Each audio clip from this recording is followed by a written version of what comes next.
여러분 안녕하세요. 지난 시간에는 중추신경계에 대해서 공부했습니다. 중추신경계는 뇌와 척수로 구성이 되어 있었습니다. 오늘은 뇌와 척수를 온몸의 조직이나 기관과 연결해주는 말초신경계에 대해서 공부해 보도록 하겠습니다. 말초신경계가 어떻게 구성되어 있는지 칠판에 적어가면서 정리해 보겠습니다. 여러분도 종이를 꺼내서 같이 적어보면 좋을 것 같습니다. 말초신경계는 두 가지로 구성이 됩니다. 하나는 감각신경이고요. 또 하나는 운동신경입니다. 정리해 볼게요. 하나는 감각신경, 또 하나는 운동신경입니다. 감각신경은 정보가 전달되는 방향이 우리 몸의 감각기관으로부터 우리 몸의 중추신경계 쪽으로, 바깥에서부터 안쪽으로 정보가 전달되는 그러한 신경입니다.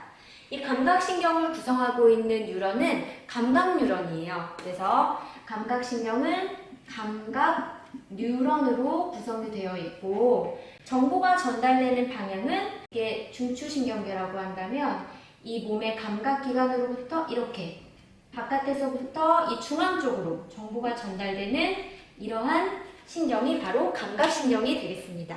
이번에는 운동신경입니다. 자, 운동신경은 다시 또 두 가지로 구분해 볼 수가 있습니다. 하나는 체성신경이고요. 또 하나는 자율신경입니다. 체성신경은 대뇌의 명령을 우리 몸의 팔이나 다리 근육으로 전달하여 줍니다. 그래서 여러분이 의식적으로 팔을 움직이거나 다리를 움직이거나 몸을 이렇게 움직이거나 여러분이 여러분 스스로 여러분의 몸을 이렇게 움직이도록 명령을 내렸다면 그것은 바로 체성신경이 정보를 전달해 줬다고 생각하시면 됩니다. 그런데 자율신경은 이와는 다릅니다. 자율신경은 이 이름에서 보는 것처럼 우리의 의지와 상관없이 아주 자율적으로 정보를 전달해서 우리 몸이 자율적으로 움직이도록 하는 신경이 바로 이 자율신경입니다.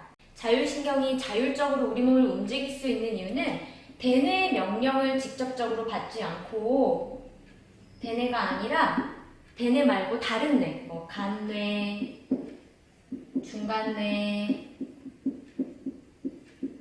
연수, 척수 등의 명령을 누구에게 전달해 주냐면 우리 몸의 내장기관에 전달해 줍니다.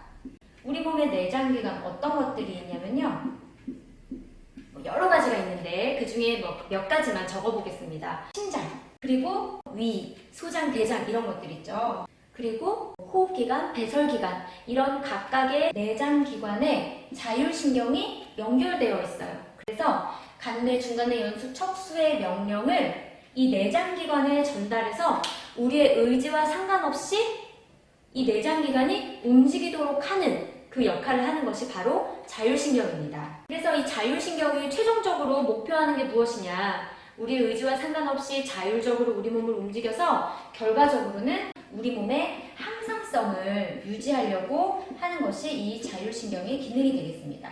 항상성은 선생님이 지난번에 한번 얘기한 적 있었죠? 우리 몸을 항상 일정한 상태로 유지하도록 하는 것이 바로 항상성 유지입니다. 그러면 이러한 자율신경은 언제 작동하는 것일까요? 자율신경이 어떤 상황에서 작동되는지 확인하기 위해서 선생님이 영화를 한 장면 준비했습니다.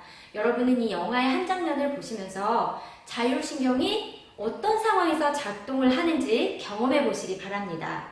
영화를 보면서 영화의 내용에 집중하기보다는 여러분의 몸에서 일어나는 반응에 집중하시기 바랍니다. 자, 그러면 같이 보시죠.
너무 무섭죠? 이 영화를 보면서 여러분 몸에 어떤 반응이 일어났나요?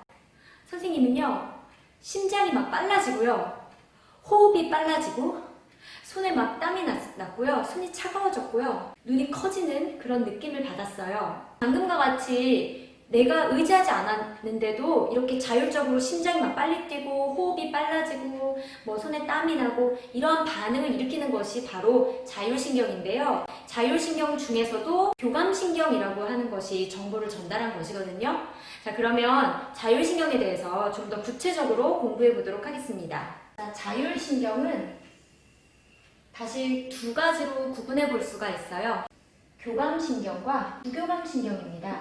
이 교감신경과 부교감신경은 같은 내장기관과 각각 연결되어 있어요. 그래서 서로 반대작용을 일으킵니다. 이러한 작용을 어려운 말로 길항작용이라고 합니다.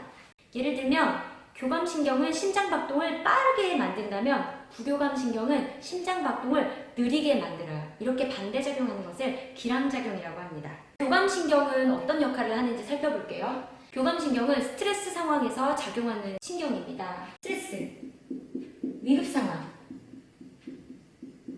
아까와 같이 공포스러운 그런 상황에서 그 공포를 이겨내야 되잖아요. 무서운 귀신이 나타나면 도망가든지 귀신과 싸우든지 해야 되잖아요.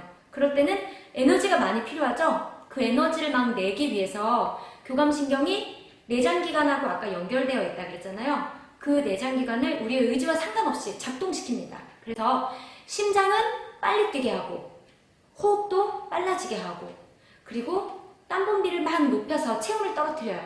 그리고 여러분 막 도망가고 무서워서 싸우는데 막 갑자기 화장실 가고 싶으면 돼요? 안 돼요? 안 되죠. 그래서 방광을 이완시켜서 화장실 가고 싶은 마음이 없어지도록 합니다. 그리고 동공을 확장시켜요. 동공을 확장시키면 빛이 많이 들어오니까 뭔가 더 잘 볼 수가 있겠죠. 그러니까 더 잘 싸우고 더 잘 도망갈 수가 있겠죠. 이렇게 교감신경은 우리 몸이 위기에 처했을 때, 스트레스 상황에 노출됐을 때 우리가 그것을 이겨낼 수 있도록 에너지를 막 샘솟게 하는 그러한 정보를 전달하는 신경이 되겠습니다.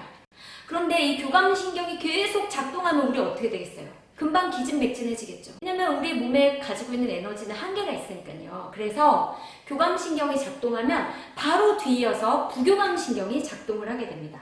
부교감신경은 아까 말한 것처럼 교감신경과 같은 내장기관에 연결되어 있어서 서로 반대작용을 하게 됩니다. 심장은 점점 느리게 뛰게 되고 호흡은 점점 느려지고 방광이 확 수축되면서 화장실에 가고 싶어지고 그리고 아까 동공이 막 커졌다 그랬잖아요. 동공이 다시 작아집니다. 그리고 소화도 잘 돼요. 그래서 부교감신경은 주로 언제 작동하는 신경이냐면 뭔가 안정된 상태에서 안정되고 편안한 상태에서 작동하는 신경이 바로 부교감신경이 되겠습니다.